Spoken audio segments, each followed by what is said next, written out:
Walang masadong seashells dito.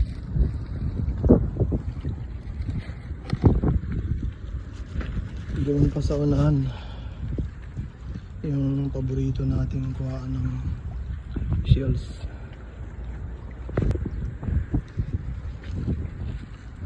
Medyo matarik, may lumot pa, kaya yan ang delikado, madulas.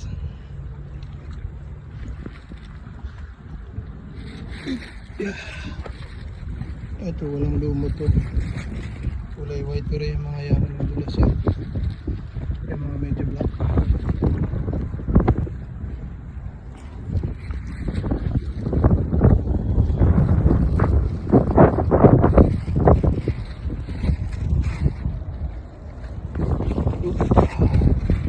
May mga maliliit.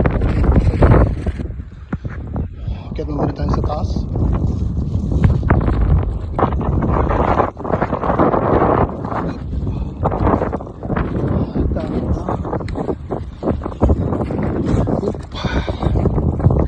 Yan.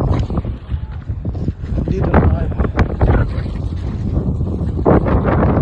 Yan tayo galing. Puro batuhan. Grabe ang init. Nasa 35 degrees pero parang higit siya sa 35. Buti na lang malakas ang hangin. Kaya medyo nasasapawan yung init.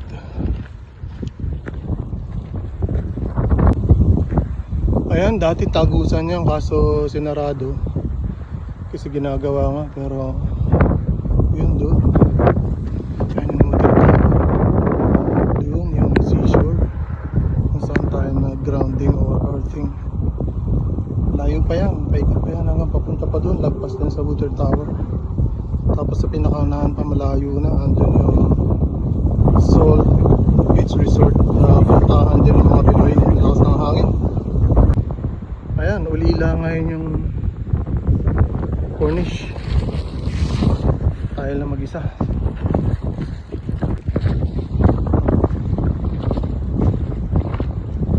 Daming mga puting sa labay.